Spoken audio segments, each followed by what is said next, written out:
మొత్తానికి నిమిషానికో ట్విస్ట్ లాగా సాగుతోంది దువ్వాడ ఫ్యామిలీ యొక్క కుటుంబ కథా చిత్రం.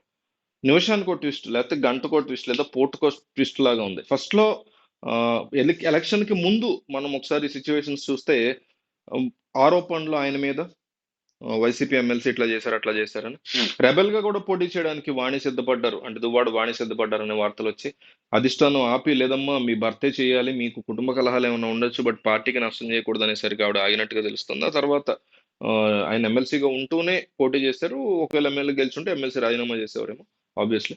సో ఎమ్మెల్యేగా గెలవడం తథ్యం అనుకుని టెక్కల్ నియోజకవర్గం నుంచి ఆయన పోటీ చేయడం, అచ్చెన్నాయుడు మీద భారీగా ఆయన ఓడిపోవడం అంతా జరిగింది. అయితే ఇప్పుడు ఎలక్షన్ తర్వాత పరిణామాలు మారిపోయాయి. ఆబ్వియస్లీ అధికార పార్టీలో లేరు కాబట్టి ఆయన పప్పులు అంతగా ఉడకపోవచ్చు.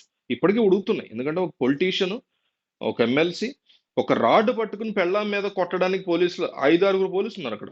కొట్టడానికి వెళ్తే కూడా పోలీసులు వెంటనే ఆయన అరెస్ట్ చేయలేరు. అంతకంటే రీజన్ ఏం కావాలి? మీ కళ్ళ ముందు ఒక వ్యక్తి ఇంకో వ్యక్తిని కొట్టడానికి రాయి పట్టుకెళ్తే, రాడ్ పట్టుకుని వెళ్తుంటే దాని నేల మీద కూడా కొట్టాడు, బూతులు తిడితే వెళ్తున్నాడు, ఆయన వెంటనే అరెస్ట్ చేస్తాం. అసలు అది మీరు నేనైతే ఊరుకుంటారా? ఇప్పుడు అదే ప్లేస్ లో ఆవిడున్నా అంతే. ఇప్పుడు ఆవిడ కూడా ఇతని మీదకి ఆ kind of attempt murder type లో వస్తే వెంటనే పోలీసు అదుపులో తీసుకోవాలి, సరే, లేకపోతే లేడీ కానిస్టేబుల్ తీసుకోవాలి, అంతేగాని చూస్తూ ఉన్నారు పోలీసు అట్లా. ఇట్లాంటి సిచ్యువేషన్, ఇట్లాంటి ప్రివిలేజ్లు ఓన్లీ పొలిటీషియన్స్ మాత్రమే ఉంటాయి. మన కర్మ మీలాంటి వాళ్ళు అలాంటి వాళ్ళు చేస్తే ఎరగదీస్తారు లోపలేసి. సో ఇట్లాంటి సిచ్యువేషన్స్ లో ఇప్పుడు కొత్తగా అచ్చెన్నాయుడు పేరు వస్తుంది ఇందులోకి. అచ్చెన్నాయుడు ఎందుకు వచ్చారు అసలు? అచ్చెన్నాయుడు డైరెక్షన్ లోనే దువ్వాడ వాణి ఇదంతా చేస్తున్నారు, నా భార్య ఇట్లా చేయడానికి గల కారణం అచ్చెన్నాయుడు డైరెక్షనే.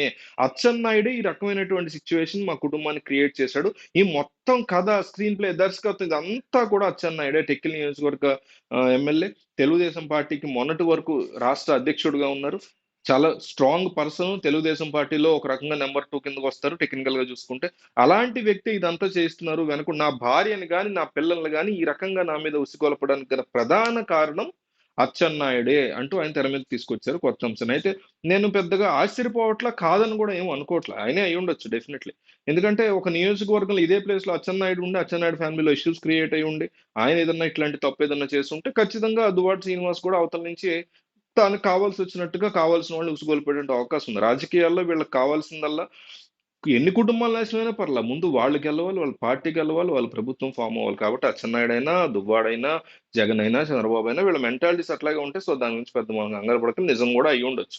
అయితే తన మీద చేసినటువంటి ఆరోపణలకు సంబంధించి అచ్చెన్నాయుడు బయటికి రాబోతున్నారు, రంగంలో దిగబోతున్నారు, ఆయన సమాధానం చెప్పబోతున్నారు దువ్వాడ శ్రీనివాస్ గారు వినిపిస్తుంది. నిజానికి అచ్చెన్నాయుడు కావచ్చు, లేకపోతే తెలుగుదేశం పార్టీ వాళ్ళకి వచ్చి లోకల్ గా ఉన్నటువంటి తెలుగుదేశం వాళ్ళందరికీ కూడా దువ్వాడ శ్రీనివాస్ మీద ఎంత కోపం ఉందో, ఆవిడెవరు, దివ్యల దివ్వల మాధురి ఆవిడ మీద కూడా అంతే కోపం ఉంది. వీళ్ళిద్దరే సహజీవనంలో ఉంటుంది. సో వీళ్ళు ఇద్దరికి సంబంధించినటువంటి కాంబినేషన్ ఏదైతే ఉందో వైసీపీని బలోపేతం చేస్తుందా లేక సర్వనాశనం చేస్తుందా అనేటువంటి అంశము వైసీపీ పార్టీ వాళ్ళకే మొన్న వరకు తెలియదు. కానీ ఇప్పుడు తెలిసిందిగా, ఎలక్షన్లు అయితే ఓడిపోయారు. జగన్మోహన్ రెడ్డి ఫ్యాక్టర్ వల్ల, దువ్వాడ ఫ్యాక్టరా, వీళ్ళిద్దరు మాధురిను శ్రీనివాస్ కలిసి ఉండటం వల్ల అది దెబ్బపడి జనాల్లో ఓడిపోయారు, ఇవన్నీ మనకు తెలియదు. నిజానికి ఈ రకమైనటువంటి ఇష్యూ ఎప్పుడో బయటకు వచ్చింది, 2-3 సంవత్సరాల క్రితమే బయటకు వచ్చింది. అయినా కానీ అట్లాంటి వ్యక్తి అని తెలిసి కూడా పార్టీకి టికెట్ ఇచ్చారంటే నిజంగా అధిష్టానానికి సిగ్గు ఉండాలి, వైసీపీ అధిష్టానానికి. అదే టీడీపీ క్యాండిడేట్ అంటే టీడీపీ అధిష్టానం సిగ్గు ఉండాలి అనేవాళ్ళు. సో ఇట్లాంటి సిచ్యువేషన్స్ లో అచ్చెన్నాయుడు పేరు రావడం, అచ్చెన్నాయుడే తన భార్య వెనకుండి డైరెక్షన్ చేయించి మా కుటుంబంలో కలహాలు సృష్టించాడు, నా ఇద్దరు కూతుళ్ళని నా మీద తిరగబడేలాగా చేశాడు అచ్చెన్నాయుడు అంటూ ఆయన చేసినటువంటి వ్యాఖ్యల మీద అచ్చెన్నాయుడు చాలా సీరియస్ గా రియాక్ట్ అయ్యారని, అవసరమైతే తన మీద చేసినటువంటి వ్యాఖ్యలను పక్కన పెట్టి ఆల్రెడీ తన భార్య మీద చేసినటువంటి ఏదైతే అటెంప్ట్ మర్డర్ ఉందో దాన్ని సీరియస్ గా కేసు కట్టేలాగా పావులు కలుపుతున్నారు అచ్చెన్నాయుడు అని తెలుస్తుంది. మనకి స్ట్రాంగ్ ఇన్ఫర్మేషన్ అయితే ఉంది దాని గురించి.